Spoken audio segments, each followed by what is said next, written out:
Assalamualaikum warahmatullahi wabarakatuh. Saudara-saudaraku sebangsa setanah air yang saya cintai, saya banggakan. Bertemu lagi dengan saya Agus Semar dari lereng Gunung Selamat di Banyumas, Jawa Tengah. Hari ini hari Selasa 19 September 2023.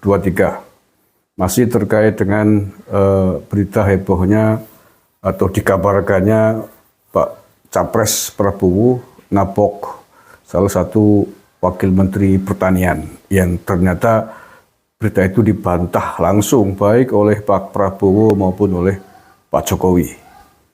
Nah, terkait dengan hal tersebut, salah satu YouTuber, konten kreator yang mengangkat berita itu kemarin, yakni Mas Rudy Gamri, hari ini baru saja saya lihat di channel YouTube-nya membuat permintaan maaf dan mengakui telah men-take-down videonya sendiri itu.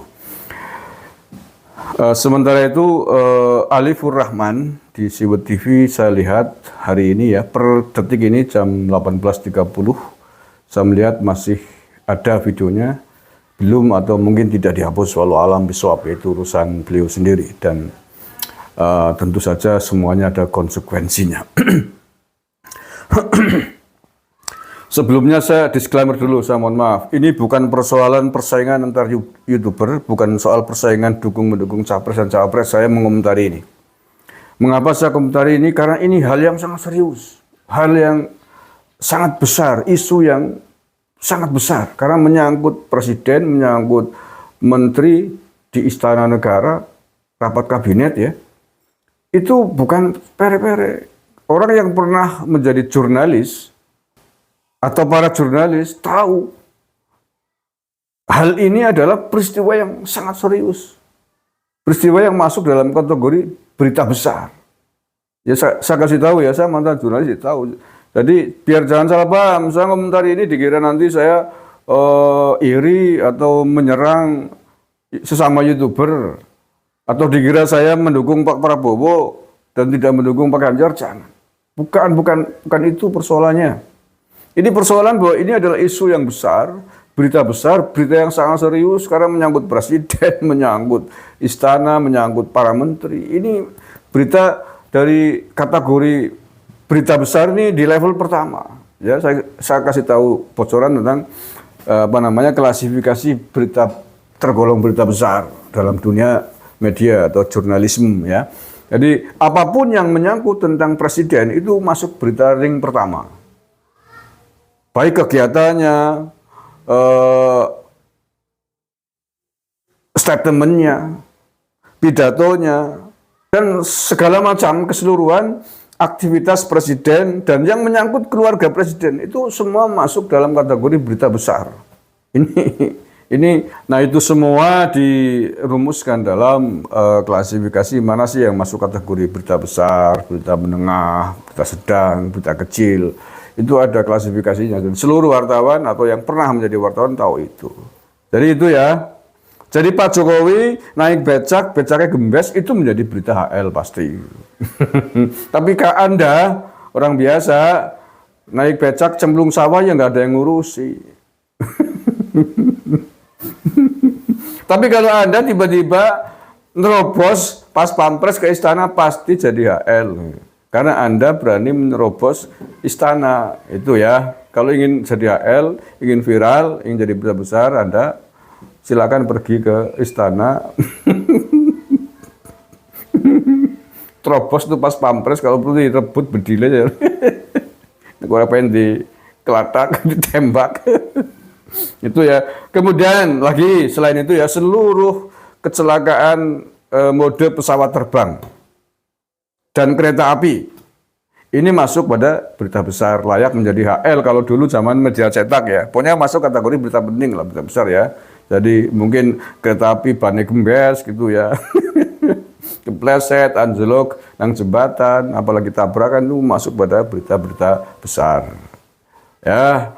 Kemudian pesawat terbang juga walaupun ming petil suwiwine sijio masih masuk berita HL, jadi berita seluruh media pasti ngangkat. Contoh ini sekelumit tentang ilmu media, jurnalistik ya. Jadi itu, mengapa saya konsen ini karena masih ramai ya, tanggapi berita ini bukan karena saya syirik sama Rudy Kamri sebagai sesama YouTuber ya selevel lah ya Rudy Kamri dengan saya yuk subscribernya. Alifur Rahman di bawah saya masih. Bukan karena itu, tapi karena substansi materinya yang menurut saya luar biasa serius, ngeri dan kemarin makanya di video pertama saya tanggapi ini kok berani-beraninya angkat berita begini sementara sumbernya adalah sumber katanya dari berita-berita yang beredar di grup WhatsApp itu, makanya saya kaget. Kalau pernah menjadi jurnalis tidak mungkin akan berani mengangkat itu tanpa narsum yang akurat, yang jelas. Makanya kemarin saya bilang begitu. Tadi pagi ya, saya bekerja semalam tapi tak upload tadi pagi. Saya warning itu, tiba-tiba siang harinya sudah ada laporan polisi.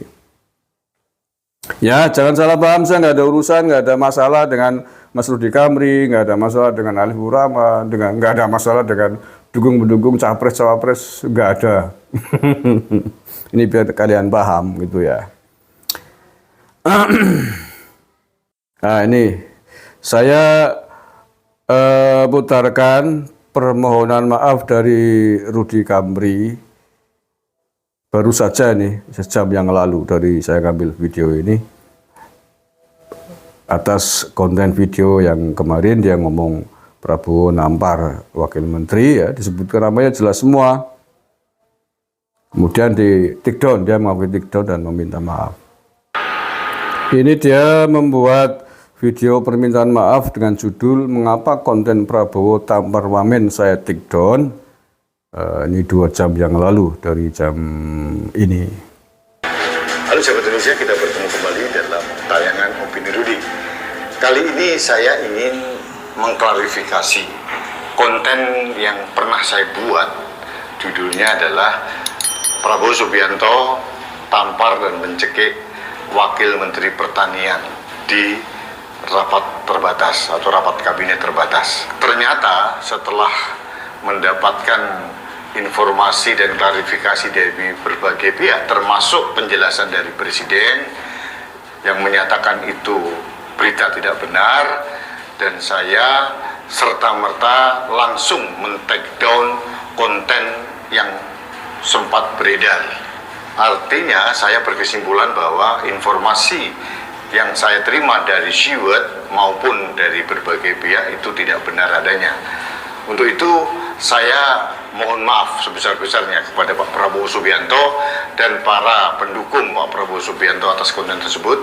Kami tetap berkomitmen tidak akan menyebarkan hoax dan fitnah, dan ini pembelajaran yang terbaik buat kanal anak bangsa dan saya sendiri. Dan yang jelas saya mengabaikan opini-opini dari berbagai orang yang mengatakan bahwa Presiden sedang menutup kotoran dengan karpet merah atau apa. Saya dalam hal ini mengikuti apa yang disampaikan oleh Presiden Jokowi bahwa tidak terjadi insiden tersebut. Sekali lagi saya mohon maaf atas semua yang telah saya lakukan kepada Pak Prabowo Subianto dan kepada para pendukung Pak Prabowo Subianto, dan saya anggap berita atau konten yang tadi saya sampaikan itu tidak ada sama sekali.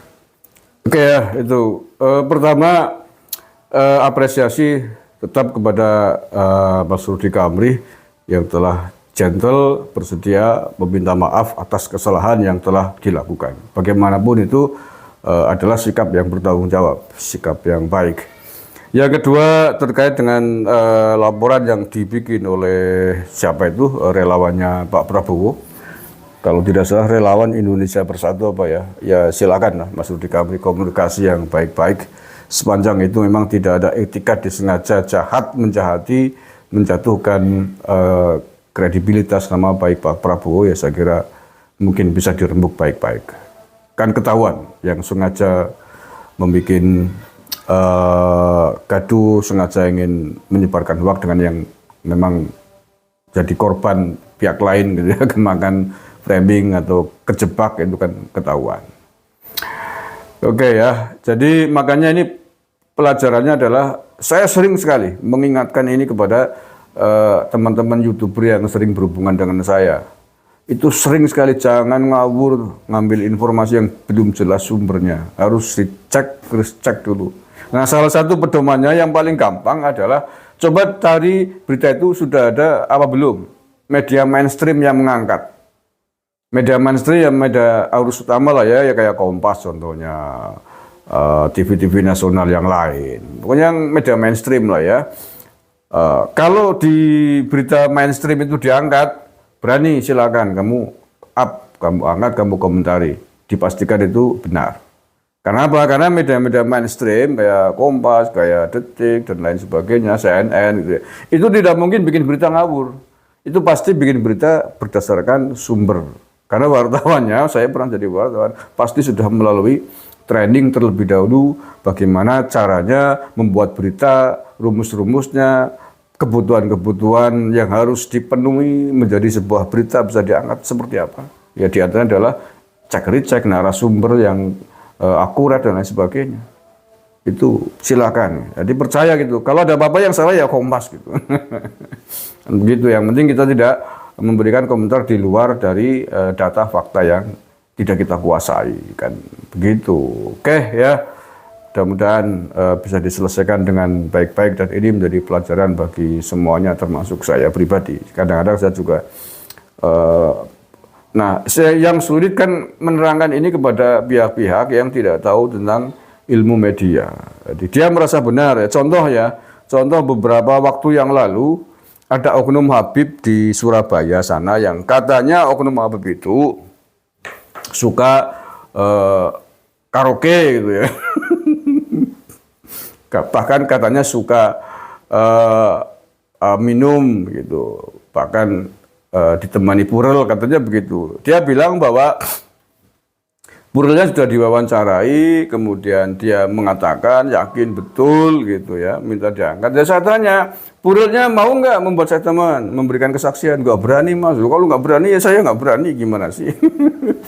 Nanti saya yang dituntut ya pencemaran nama baik gimana? Walaupun dia yakin betul bahwa apa yang diceritakan oleh Purel itu benar, kejadian itu benar. Dan saya juga percaya kalau yang cerita dengan saya adalah orang yang saya percaya. Tetapi dalam konteks berita, dalam konteks ilmu media ini nggak memenuhi syarat. Ini kalau ada apa-apa yang diberitakan tidak terima, saya yang kena. Saya nggak punya saksi. Kecuali Purelnya atau temennya dia atau pihak karaoke-nya, hotelnya, diskotiknya mau memberikan statement.